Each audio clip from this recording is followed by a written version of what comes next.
Greenlanders have said, also just within the last couple of days, time and again, that they have absolutely no wish to become Americans. They have no wish to be Danes either. Donald Trump has caused controversy once again. How many times has that statement been said this year? And this time it's with the appointment of Jeff Landry to the volunteer post of special envoy to Greenland.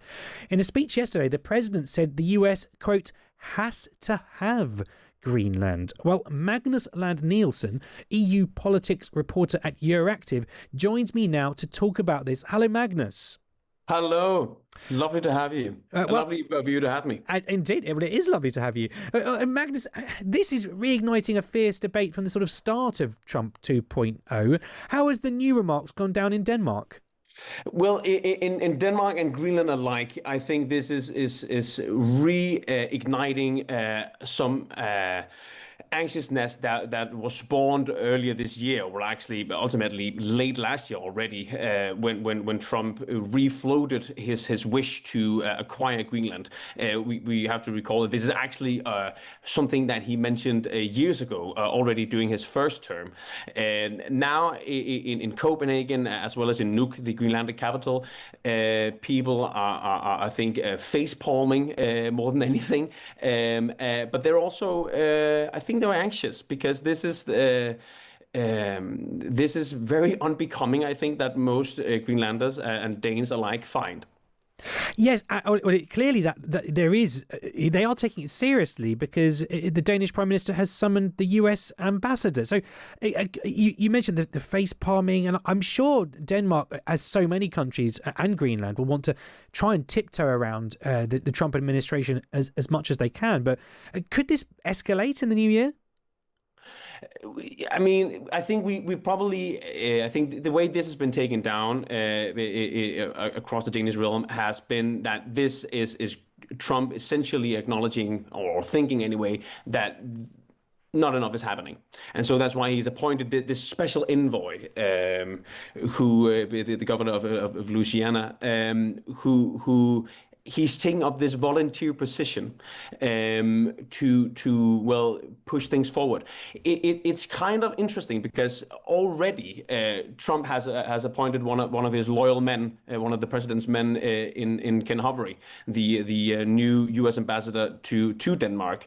With, well, we have to imagine having kind of, well, he's there to do the same thing essentially, right? To bring Greenland closer to the U.S. Green Hovery, the new U.S. ambassador, was in Nuuk in Greenland, meeting with the Greenlandic government a few weeks ago only, where he allegedly said, and he also said that also on camera, but also behind closed doors, that the Americans do respect the Greenlanders' right to self-determination, and the Greenlanders have said, also just within the last couple of days, time and again, that they have absolutely no wish to become Americans. They have no wish to be Danes either.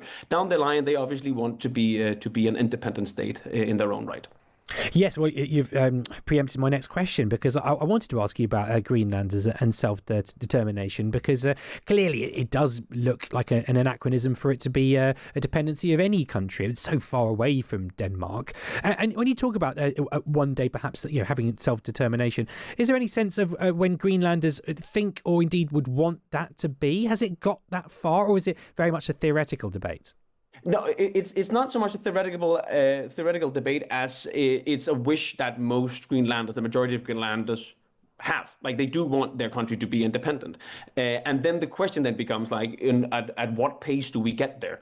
The Greenlandic political cycle, and I think this is an interesting point, has fallen kind of fortunately compared to things in Washington, because there was a Greenlandic election to the Greenlandic Parliament in the spring. So you have to imagine you had just had the initial push from the second Trump administration to acquire Greenland, and they were scared. I think is the right word to choose here. And so they also elected largely politicians who, well, they are still pro-independent, but they probably have a bit more pragmatic approach. The current government, the current leader, especially of the Greenlandic government, than many other personalities you would find on the Greenlandic political scene.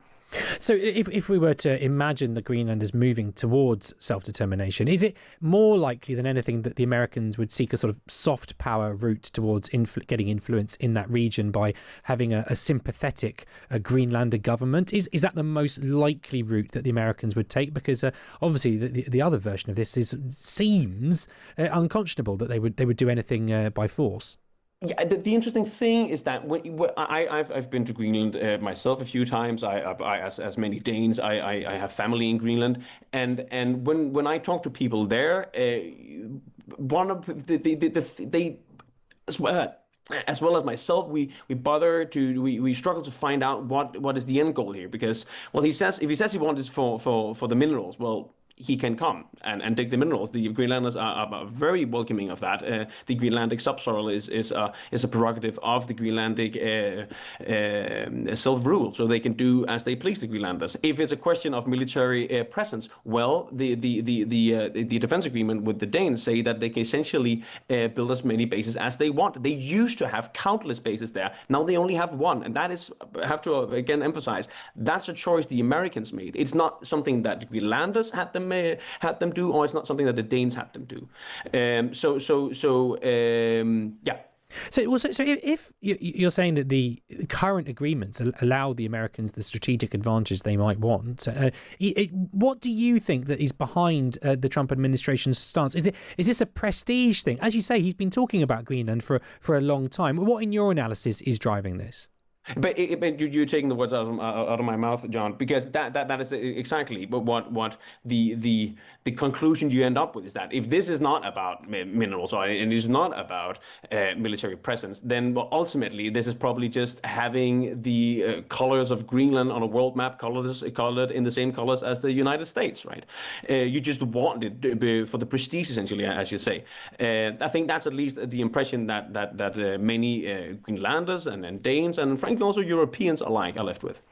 Well, just finally, I hope this is not true, but one thing I think about, it all feels like a sort of horrible game of risk that we're in with this world of strongman politics. And can you see a world in which, obviously, NATO is at the heart of this, Denmark and the US are allies, and for America to have this stance on Greenland is potentially going to drive a wedge in the alliance. Is there a world in which Trump could potentially use Greenland as a bargaining chip in order to maintain American membership of NATO? I mean, is that a worst case scenario? Can you see it happening?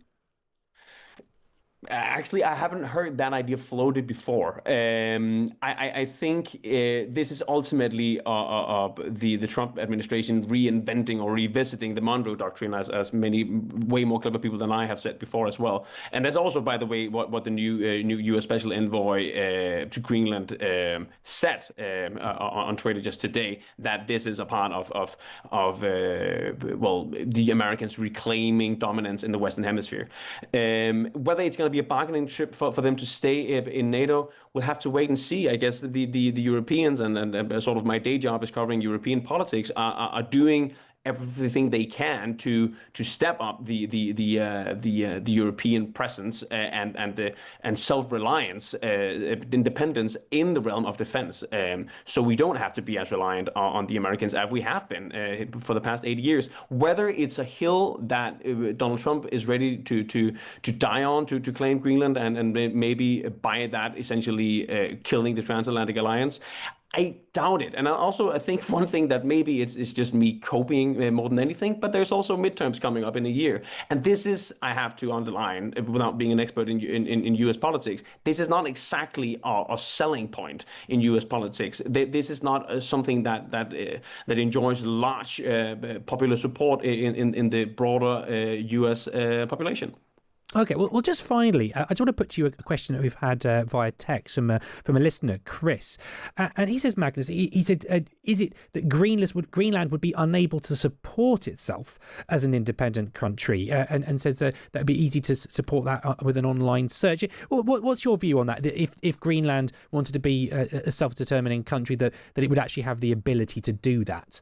I think first of all, I had to preface my answer to that, saying that I'm a Dane, and so any opinion I have about the future of Greenland is really kind of irrelevant. I think most Danes also appreciate that this is indeed a question for the Greenlanders themselves. I think what Greenlanders and also what the most ardent pro-independence politicians in Greenland are in favor of is what you call sort of a free association agreement, where it's something similar to New Zealand had with the Cook Islands, where the